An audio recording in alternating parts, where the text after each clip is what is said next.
నమస్కారం మిత్రులారా, ఈరోజు మనం జపనీస్ యానిమేషన్ ధారావాహిక A play through of certain dudes VRMMO life మొదటి సీజన్ ఎపిసోడ్ చూడబోతున్నాం.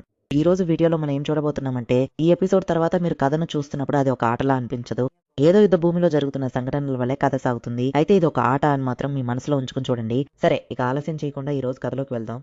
ఈ రోజు మనం చూడబోయేది సర్టన్ డ్యూడ్స్ వీఆర్ఎంఎంఓ లైఫ్ మొదటి సీజన్ 9వ ఎపిసోడ్. మన కథానాయకుడు వంట చేస్తున్నాడు. బ్లూ కలర్ సభ్యులందరూ అక్కడ నిలబడి ఉన్నారు. కొత్త ప్రకటనల ప్రచారం గురించి విన్నావా అని జోవే అడగా, ఏమిటా ప్రచారం అని మన కథానాయకుడు అడుగుతాడు. ప్రస్తుతం 4 రకాల వర్చువల్ రియాలిటీ క్రీడలున్నాయి. మనం ఆడే వన్ మోర్ లైఫ్ మరియు పోరాట, కాల్పుల, రోబోటిక్ క్రీడలున్నాయి.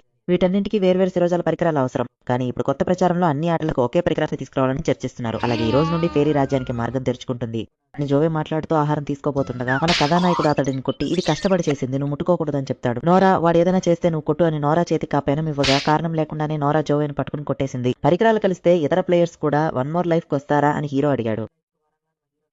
కొత్త వారిని చేర్చడం గిల్డ్ లీడర్ బాధ్యత అని వారు చెప్పారు. ఇది విని సీబీ షాక్ అయింది.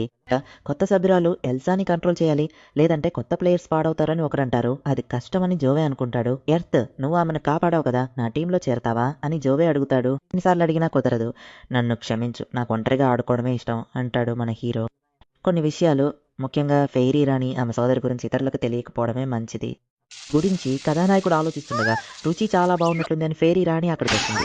ఇది కష్టపడి చేసింది అని మన కథానాయకుడు ఆమెను కూడా కొడతాడు. ఇంత రుచికరమైన వంటకాన్ని నా కళ్ళ ముందు ఉంచి తినవద్దంటే ఎలా అని ఆమంటుంది. అక్కడ మన కథానాయకుడు కూడా పోరాడుతున్నాడు. ఆ అమ్మాయి ఎవరిని అందరూ ఆశ్చర్యంగా చూస్తున్నారు. ఆమె దుస్తులను చూస్తుంటే క్రీడాకారులా అనిపించడం లేదని మిల్లి అడగగా, ఎర్త్, ఆ రాణి చాలదన్నట్లు నీకు మరో అమ్మాయి తోడైందని రేజ్ అడగడంతో మన కథానాయకుడు, ఆ రేజ్ మాటలకు అడ్డు తగులుతూ నువ్వు కూడా మొదలు పెట్టకని చెప్తాడు. ఈమె విపరీతంగా తింటూ నా ధనాన్ని వృధా చేస్తోంది, అవకాశం దొరికితే నేను ఆమెను మీకు ఇచ్చేస్తానని మన కథానాయకుడు అంటాడు. ఆమె రియో అని మన పేరుతోనే పిలుస్తాడు. వీరిద్దరి మధ్య మంచి సాన్నిహిత్యం ఉన్నట్టు కనిపిస్తుందని నోరా గమనిస్తుంది. ఎందుకంటే రియో అని కేవలం ఎర్త్ మాత్రమే పిలవాలి, మీరు ఎవరు పిలవకూడదు అని ఆమె చెప్తుంది. దీని గురించి నేను సామాజిక మాధ్యమాల్లో పెడతానని జో చెప్పగా, ఆహారం కోసం ఆమె అవసరం లేదనుకుంటే తప్పకుండా పెట్టు అని మన కథానాయకుడు అంటాడు. మాయాలోకపు క్రీడాకారుడివి, ఇప్పుడు డ్రాగన్ శిశువును సంరక్షిస్తున్నావా అని మిగతా వారందరూ అడుగుతున్నారు. మాయా సామ్రాజ్యం నెక్సియా కావాల దక్షిణ దిశలో ఉంది.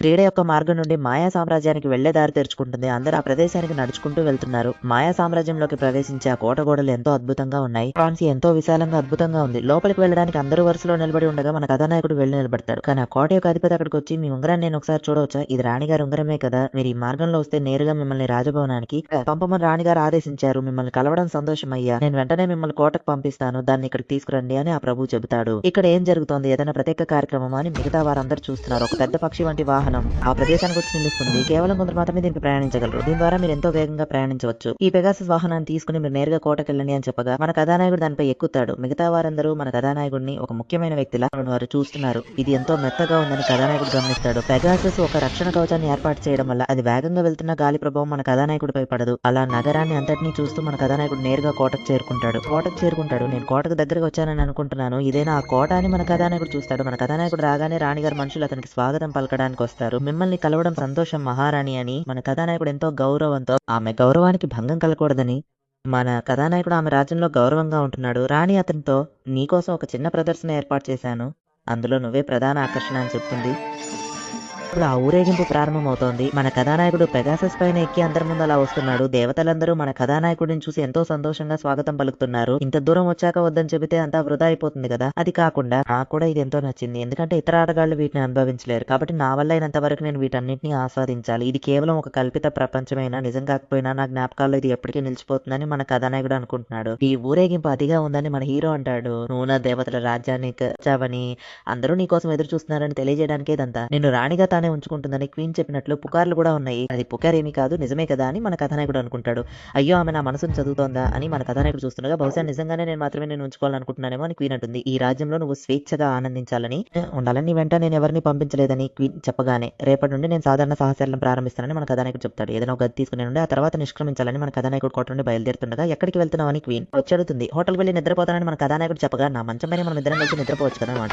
కథానాయకుడు కిటికీ గుండా దూకు పారిపోతాడు. ఏంటంటే, నేను దొంగలా పారిపోయి వచ్చేసాను, నిజానికి నా దగ్గర దొంగతనపు నైపుణ్యం ఉంది కదా అని మన కథానాయకుడు ఆలోచించి పెగాసస్ ద్వారా ప్రయాణించి దక్షిణ దిశకు వెళ్తాడు. ఎందుకంటే నెక్సియా నుండి ఈ ప్రదేశం చాలా దూరంగా ఉండడం వల్ల ఆడగాళ్ళు ఎవరు ఈ ప్రదేశానికి అంతగా చేరుకోలేరు. కుందేలోని ఒక రాక్షస మృగాన్ని వేటాడి మన కథానాయకుడు తిరిగి రాగా, దొంగగారు మీరు ఏం చేశారు అని ఆయన అడుగుతారు. అలా అడగానే, అవును, ఇప్పుడు దొంగిలించి పారిపోతుంటే దాన్ని కూడా కాల్చి వేసా అని మన కథానాయకుడు అడగా, ఇక్కడ ఉన్నదాన్నే వాడుకోండి అని రిసెప్షన్ లో ఉన్న మహిళ చెప్తుంది. ఈ సంఘం పైన ఉండడానికి గదులు కూడా ఉన్నాయి, కాబట్టి మన కథానాయకుడు ఇక్కడే ఉంటాడు. ముందుగా మన కథానాయకుడు నమూనా కోసం కొంచెం వండి రుచి చూస్తాడు. అంతా చాలా అద్భుతంగానే ఉంది. సురక్షితమైన మాంసంతో పాటు ఇతర దినుసులన్నీ వేసి ఇప్పుడు మన కథానాయకుడు రుచికరమైన ఆహారాన్ని సిద్ధం చేస్తున్నాడు. ఆ తర్వాత కుందేలు మాంసంతో చేసిన ప్రత్యేక వంటకాన్ని కూడా తయారు చేస్తున్నాడు. నాన్న చాలా అద్భుతంగా ఉందని చెబుతూ మన కథానాయకుడు తినబోతుండగా ఎప్పటిలాగే అందరూ అక్కడికి వచ్చేశారు. ఇక్కడ ఏదో రుచికరమైన సువాసన వస్తుంది. మనుషుల వంటకాలు నిజంగానే చాలా అద్భుతంగా ఉంటాయని వారనగా, మీరు డబ్బులు ఇవ్వడానికి సిద్ధంగా ఉంటే నేను ఆహారం అందిస్తానని అతను చెప్పాడు. ఇలా అతను మన హీరో దగ్గరే తింటున్నారు.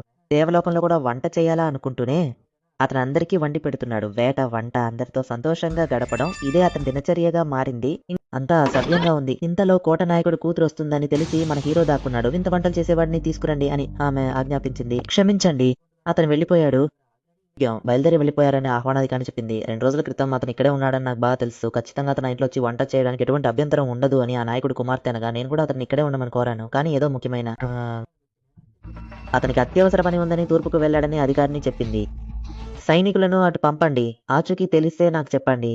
ఇకపై అతను నాకే వంట చేయాలి. అతను కనిపిస్తే నా వద్దకు తీసుకురండి. అలాగే అధికారిని గారు, మీకు అతని గురించి తెలిస్తే నాకు చెప్పండి అని చెప్పి ఆ అమ్మాయి వెళ్ళిపోయింది. ఈ మూర్ఖురాలు చాలా ప్రమాదకరమైనది అని అందరూ అనుకుంటారు. నన్ను క్షమించండి, ఆమె ఎప్పుడూ ఇలాగే ప్రవర్తిస్తుంది అని ఆ అధికారిని చెప్పగా, మీకు ముందే తెలుసా అని మన కథానాయకుడు అడిగాడు. మీ గురించి ఇక్కడ ఉన్న అందరికీ తెలుసు. కానీ మీకు తెలియని వారిలా నటించి మీకు ప్రత్యేక గౌరవం ఇవ్వకూడదనేది రాణి గారి ఆదేశం. ఎందుకంటే మీకు సాధారణంగా ఉండడమే ఇష్టం కదా. ఈ అమ్మాయి ఇలాగే అందరితో సమస్యలు సృష్టిస్తూ ఉంటుంది. ఆమె తండ్రి ఆ కోట నాయకుడు కావడం వల్ల ఎవరు ఏమీ అనలేకపోతున్నారు. ఆమె తల్లిదండ్రులు ఆమెను అదిగా గారాబం చేసి పాడు చేశారని ఆ అధికారిని చెప్పింది. ఒక నాయకుడిగా ఉండి ప్రజల గురించి పట్టించుకోవడం లేదని మన కథానాయకుడు ఆలోచించి, సరే నేను తాను వెళ్తున్నానని మన హీరో చెప్పడంతో అందరూ బాధపడ్డారు. ఇక్కడ చాలా సంతోషంగా ఉన్నాను, మీ అందరికీ ధన్యవాదాలు అని చెప్పి రాత్రికి రాత్రే ఎవరికీ తెలియకుండా ఆ పట్టణం విడిచి వెళ్ళిపోయాడు. ఆ కోటలో ఆమె సైనికులతో మన కథానాయకుడిని పట్టుకొని చెప్పుంటుంది. సైనికులు తెలియకుండా వెళ్ళాలని చూస్తుండగా, భూమి గారు మీరే కదా ఆ అమ్మాయి వల్ల మీకు సమస్య అని విన్నాను, చింతించకండి, ఆమెకు వ్యతిరేకంగా ఉన్న ఆధారాలన్నింటినీ సేకరించి రాణి గారికి అందజేయండి అని ఒకరు చెప్పారు. సమస్య ముగిసిన తర్వాత మీరు తిరిగి ఈ పట్టణానికి రండి అని చెబుతూ సైనికులే మన కథానాయకుడిని సురక్షితంగా బయటకు పంపిస్తారు.